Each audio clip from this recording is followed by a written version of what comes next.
Admiral Zephyros of the Galactic Coalition stared at the tactical display with 6 of his 8 eyes, while the remaining 2 monitored the bridge crew's growing unease. The massive hologram showed their impressive fleet, 1,200 vessels, arranged in perfect battle formation, bristling with quantum cannons and graviton torpedoes. Each ship represented the pinnacle of their respective species' military engineering: Vorthak dreadnoughts, Zalani cruisers, Mokari destroyers, and dozens of other designs from the Coalition's member worlds. And there, on the edge of the sensor grid, was a single human vessel. "Tactical analysis," Zephyros commanded, his chitinous claws clicking against the command console. Lieutenant Crix, a young Vorthak with nervous twitches in his tentacles, swallowed audibly. "Sir, the human vessel appears to be standard configuration. Length approximately 800 meters, minimal energy signatures. We're reading basic fusion drives, electromagnetic shielding, and what appears to be kinetic projectile weapons." "Kinetic projectiles?" Commander Yalara, the Zalani second in command, let out a musical laugh that sounded like wind chimes in a gentle breeze. "How charmingly primitive. Are we certain this isn't some kind of joke?" Zephyros frowned, causing the bony ridges above his eyes to cast deeper shadows. 3 months ago, humanity had shocked the galaxy by rejecting the Coalition's generous offer to become a protectorate. The terms had been simple: surrender their military assets, accept Coalition oversight of their government, and submit to resource extraction quotas.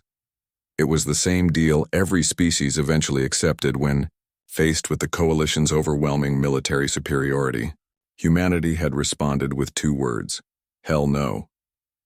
"Sir," Communications Officer Thane interrupted, "we're receiving a transmission from the human vessel." On screen. The view screen flickered, revealing a human female in a simple blue uniform. She appeared young by human standards, with short brown hair and calm brown eyes that seemed to take in everything at once. Behind her, Zephyros could see what looked like a standard starship bridge. No exotic technology, no intimidating displays of power.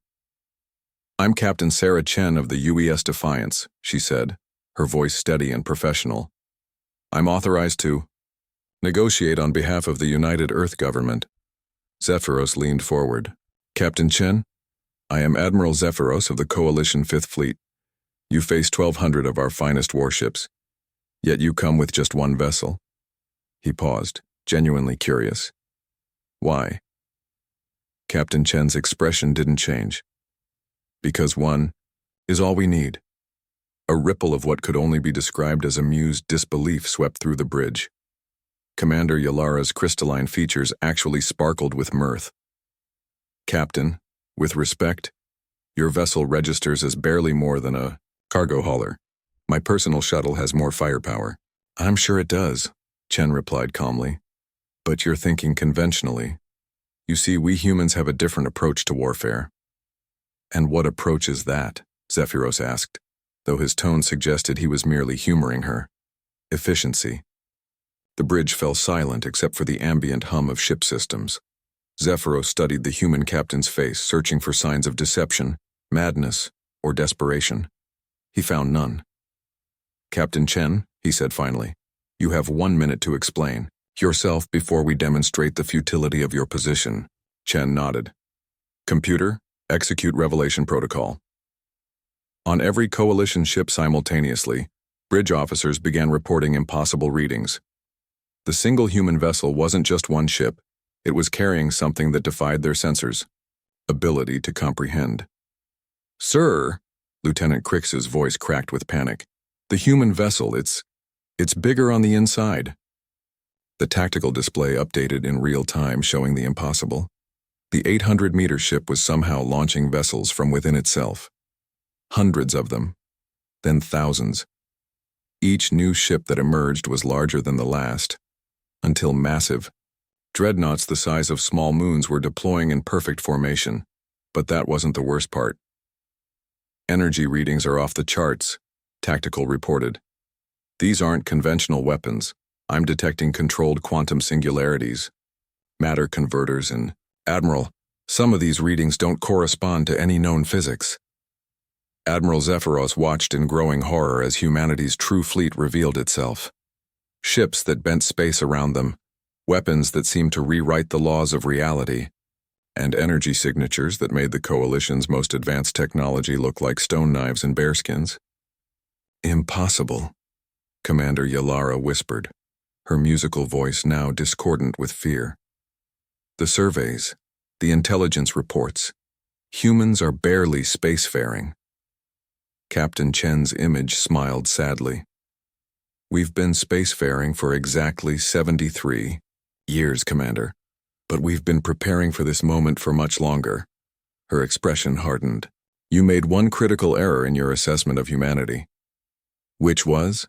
Zephyros managed to ask, though his voice sounded hollow even to himself. "You assumed we'd wait for you to find us before we started preparing for war." The tactical display now showed the true scope of humanity's fleet. Over 50,000 vessels arranged in formations that seemed to follow mathematical principles beyond Coalition understanding. And at the center of it all, that single, humble-looking ship from which this armada had somehow emerged. 200 years ago, Chen continued, we detected your expansion into this galaxy. We've been watching, learning, preparing ever since. Every species you conquered taught us something new about you. Every world you subjugated showed us another of your weaknesses." Zephyros felt something he hadn't experienced in centuries of military service. Fear. Pure, primal fear. "So I'll ask you the same question you asked us 3 months ago, Admiral. Surrender your military assets, accept human oversight of your government, and submit to our terms." Captain Chen's smile was razor-sharp. "Or don't. Either way works for us." The Coalition fleet, once proud and mighty, now seemed pitiful by comparison. 1,200 ships against 50,000. Conventional weapons against technology that seemed to mock the very concept of physical law. "Why?" Zephyros asked quietly. "Why reveal all of this now? You could have hidden, built in secret for centuries more." "Because," Captain Chen said, "you made one other mistake.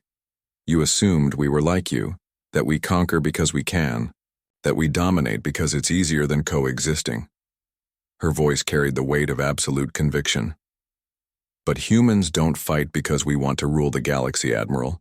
We fight because someone has to stop species like yours from ruling." The transmission ended, leaving the Coalition bridge in stunned silence. Admiral Zephyros stared at the tactical display for a long moment, then slowly reached for the fleet communications console. "All ships," he said, his voice barely above a whisper. "Stand down and prepare to receive surrender terms."